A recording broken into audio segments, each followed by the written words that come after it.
Hello, my name is Lucy. Welcome back to my channel. I share videos around the topic of long COVID, chronic fatigue syndrome, and mind-body approaches that can be helpful with those conditions.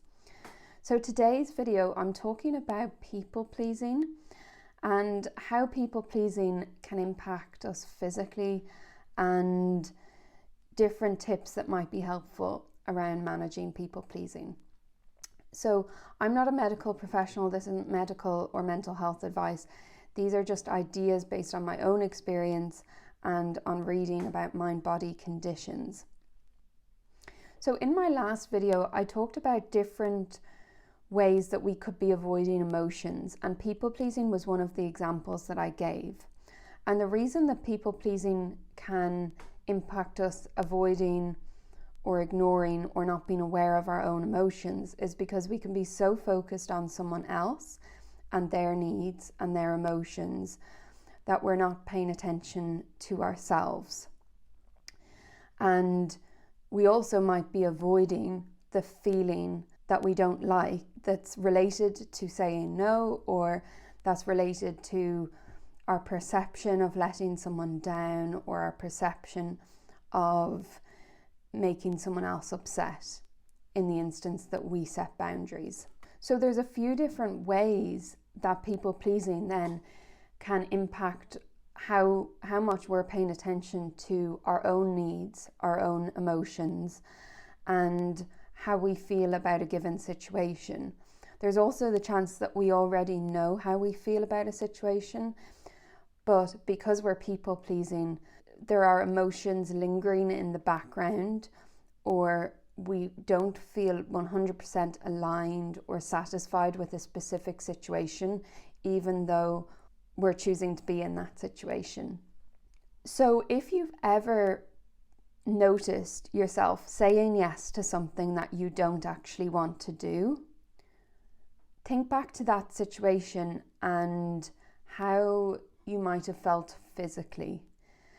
It can be hard to remember these things, so it might be the case that the next time you notice you're saying yes to something you don't want to do, or you're saying something just to please someone else, or you're not saying something just to please someone else, try to pay attention to how that feels in your body. Because often, and this probably isn't the case for everyone, but we might feel a sense of discomfort in the body, whether that's a slight feeling of anxiety, whether it's a slight feeling of disappointment or frustration. And sometimes with chronic health conditions, we haven't processed emotions or learned how to be with emotions in a healthy way. And those particular emotions that we may have repressed or ignored could be associated with a specific event in the past. The other possibility is that it's related to ongoing events or current stressors. And relationships are possible current stressors, especially if you are people pleasing, and when you people please, you notice that there's a discomfort in your body, or that you are holding on to a certain feeling of frustration, resentment, anxiety, stress, or whatever the feeling might be as a result of knowing that, either just knowing that something's not right and you're not 100% happy with the encounter, or knowing that you are not saying what you really feel and what you really think, or expressing your needs or your boundaries. So having this as an ongoing stressor could be impacting the emotions that we're holding in our body. And even if on a regular basis we're doing emotion work and we're being with those emotions and understanding why we feel a certain way, it's also important to address the behavior itself, because if it's an ongoing behavior, it's going to be an ongoing situation that you need to deal with, and that might cause emotional or physical impact as a result of not really being in line with who you truly are, or saying what you really think about a situation and setting boundaries. So I know firsthand it's not easy to change these things just with the click of a finger and decide, oh, I realize now I need to set boundaries, and then just start setting boundaries. It can be challenging, and it might be different for different people that you know. So for some people, you might realize, actually, I'm able to start setting boundaries with this person and it's not too challenging. With other people in your life, it might be more challenging to start setting boundaries because of the dynamic of the relationship, or because of your fears around what the impact might be when you say what you truly feel, or when you say no, when that person is used to you saying yes. If we think about this in terms of different parts of ourselves, often we might have a part that is people pleasing as a way to protect us.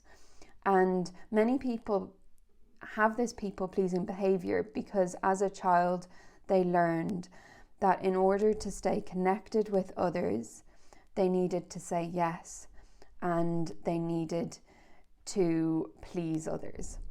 And so naturally then they don't have good associations with saying no or setting boundaries, because it makes them feel like they're becoming disconnected with others.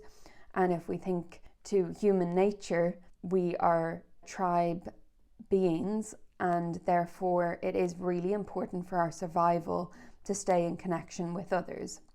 So if we are feeling disconnected from others, and that feeling is quite uncomfortable for us, it's natural that we would want to avoid that feeling, especially if that's how we've learned to cope from a young age. But often, along with that people-pleasing part that we might have that's that's trying to protect us in some way, we might have other parts that don't like the fact that we are going along with what other people want. So we can have this people-pleasing part that's main focus and main aim is to keep us thinking about what is important to others, how others might be feeling, what others' needs might be. And in the background, we might have this different part that understands that we are neglecting what we truly want and what we truly need, but we're not always as aware of that part, and we're not always aware of what we really want or what we really need in certain situations. So I've noticed that I do have people-pleasing behaviors in certain situations, and sometimes it's hard for me to even tap into what I really, really want. So recently someone asked me where I wanted to go for dinner, and my initial inclination was to ask, oh, like, where would you like to go? Because I don't really mind. And they kept putting it back on me. So I did then start to think, okay, I'm clearly people pleasing here. Do I have a preference? Because it was very hard to even identify if I did have a preference. And so when I really reflected, I realized I do have a slight preference about what I eat, so I'll choose to go to that place. But I think this is an important point, because sometimes we don't even realize we're people pleasing because we are not fully aware of what we want or what we need in a situation, because we're so used to paying more attention to what someone else wants or needs in those situations. And so it's important to start becoming aware of how you feel in a given situation, or if a situation has made you feel uncomfortable in a relationship with someone and you know you're a people pleaser, you can reflect on that situation and start asking yourself, what did I really want?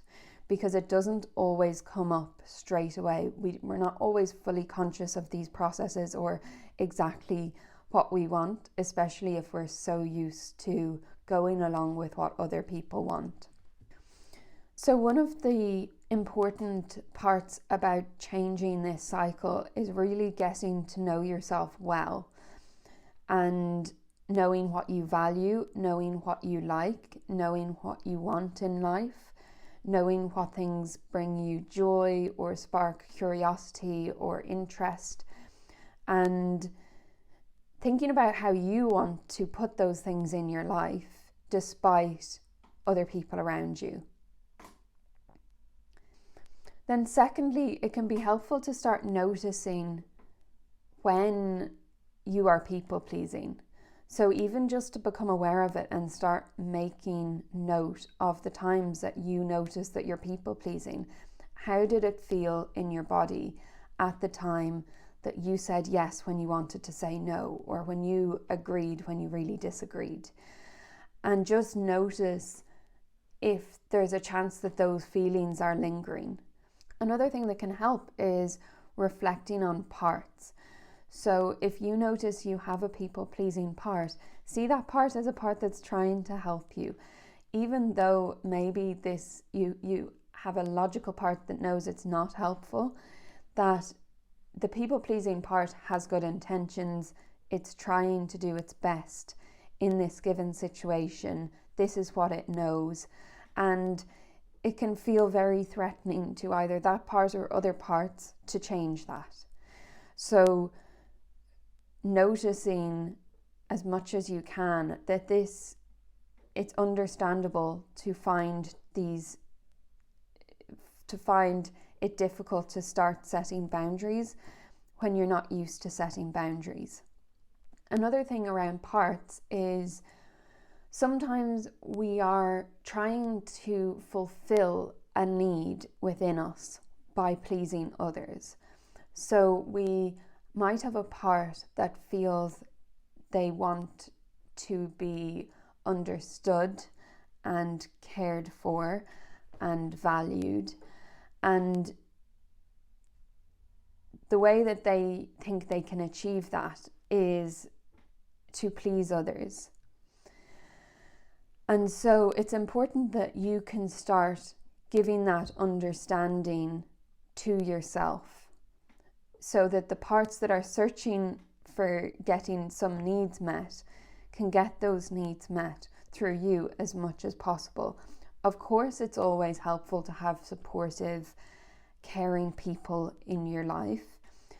So interdependency is normal, but if we are relying too much on others to regulate our emotions, to care for us when we're not feeling good emotionally, then it might be the case that some of the people-pleasing behaviour is related to that feeling that I can't manage on my own, therefore I always need to be in connection with others so that they can help me in these situations, where actually you might be able to change that over time and have the self within you give more support, care, understanding and compassion to the other parts of you that don't feel they're getting that or feel they need to get that on a regular basis from others. So this is all relevant to internal family systems, which I've created a different video about. So if some of this doesn't make sense when I'm talking about different parts, maybe check that video out. Also, there's a good book called Greater Than the Sum of Our Parts by Richard Schwartz, if you're interested in learning more. But one of the main things that I have found helpful in my recovery journey is understanding, becoming aware of emotions I might not be aware of, understanding how to be with emotions in a healthier way, and to be with parts that are feeling anxious, feeling overwhelmed, feeling frustrated, and allowing that feeling to be there where I would normally avoid or dismiss it. So people pleasing can generate these lingering, uncomfortable emotions in the background. And we're choosing a situation where we're not fully aligned with what we really want. It might lead to a bit more dysregulation within our body and within our nervous system. So this is something that is important or useful to look at if you recognize yourself as a people pleaser. It's something that I'm working on myself at the moment, because I've noticed that I have had more symptoms in the past when I'm regularly people pleasing. So I wanted to share this in case it's helpful for anyone else who might also be in a similar situation. So this is just a short video today, and I'm sure there's more that could be said on the topic of people pleasing, but hopefully what I've shared is useful. And if you have any experience yourself of people pleasing or any questions, feel free to put those in a comment below. If you'd like to join my Facebook group, also see the link in the description. If you enjoyed this video, please like and subscribe. Thank you for watching, and I will see you in the next video.